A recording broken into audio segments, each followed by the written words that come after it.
नमस्कार दुनिया हालचाल को स्वागत करुछि मु संजय।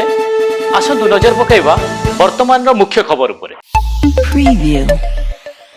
ब्रह्मपुर घर इंजीनियरिंग कॉलेज छात्री स्मृति बड़ों मृत्यु घटना रे गोलंतरा थाना पुलिस मृत छात्री पुरुष बंधु विश्वजीत जेना को गिरफ्त करिछि। प्राथमिक तदंतर पुलिस यह आत्महत्या बोली कहता बेले छात्री परिवार सदस्य हत्या अभियोग आनी थाना रे एतला देथिले एवं विश्वजीत नाँ रे गोलंतरा थाना रे बीएनएस तपारे आत्महत्या प्ररोचना मामला रुजु होइछि।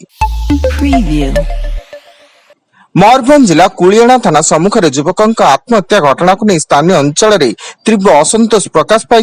पुलिस निष्क्रियता और चरम अवहेला को प्रतिवाद करी बारिपदा जिला मुख्य चिकित्सालय शव संरक्षण गृह सम्मुख में मृतकों परिवार और शताधिक लोके जोरदार नाराबाजी करने सह उत्तेजनापूर्ण परिस्थिति सृष्टि करिसेंती। चौद्वार 55 नंबर जातीय राजपथ डीएसआई गड़े भारसाम्य हराई रास्ता कड़क उलटिला बैगण बोझे पिकअप भ्यान। यह दुर्घटना रे कई मृताहत होई बेले खबर पाई चौद्वार थाना पुलिस घटनास्थल पहुंची तदंत जारी रखिछि।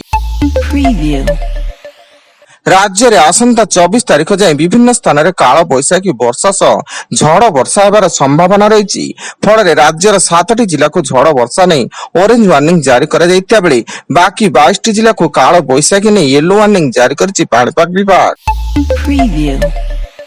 ब्रह्मपुर टाउन थाना पुलिस पक्षर नकली पीए गोलंतरा थाना अंतर्गत पंचमा महांती साहिर जगन्नाथ मंडल गिरफ।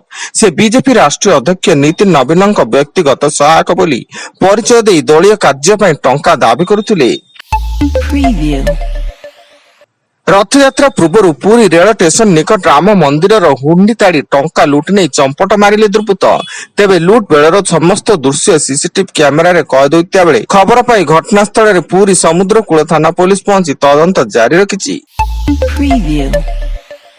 निर्माणाधीन मुंबई दिल्ली एक्सप्रेस वे बदलापुर निकट रे नियंत्रण हराई एक डिवाइडर रे पीटीएला बीएमडब्ल्यू कार दुर्घटना रे 2 जनकर मृत्यु घटिया बेले अन्य जने गुरुतर आहत होई स्थानीय मेडिकल रे भर्ती। एवं दुर्घटना एते भयंकर थिला जे कार टी संपूर्ण खंड विखंडित हो जाइतिला। तमिलनाडु तिरुवल्लुर जिला अंतर्गत पेरियापालयम अंचल अवस्थित एक सामुद्रिक खाद्य प्रक्रियाकरण कारखाना saint Petersburg sea foods exports रे लीक होइतबा आमोनिया गैस संपर्क रे आसी 2 ओडियांक समेत 7 जन महिला श्रमिकंक मृत्यु एवं 70 रु अधिक कर्मचारी गुरुतर अवस्था रे हॉस्पिटल रे भर्ती बेले सेमानक मध्यरु 9 जनक अवस्था संकटापन्न रहिछि। सेपटे चेन्नई रे पहुंचिले ओडिशा टीम। कटक जिला अबकारी टीम पक्षर 3 गंजेई माफिया गिरफ।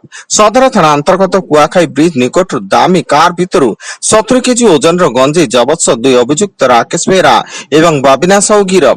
सेहीपरि जगतपुर थाना अंतर्गत जगतपुर गोली चक निकट 10 केजी ओजन गंजेई जबत अनामु साहू गिरफ।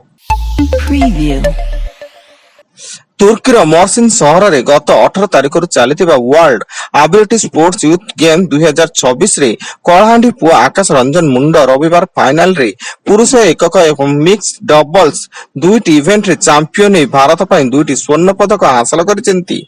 सेपरि आउ एक इवेंट रे रौप्य पदक हासिल करिसेंती। एवं देवगढ़ जिला बारकोट थाना अंतर्गत चटियापाली सिंहशाला बालीघाट को काम करने को आसी जड़े युवक निखोज होइतिबा अभियोग होइछि। निखोज युवक जनक बारकोट थाना सिंहशाला ग्राम मेको फारसनपुर अंचल इंद्र मुंडा होइतिबा बेले संपुक्त बालीघाट रे से श्रमिक भावे कार्य करथुले। वर्तमान पई एतिकी अधिक न्यूज अपडेट्स पई विजिट करंतु आम वेबसाइट www.duniyahalchal.in। धन्यवाद।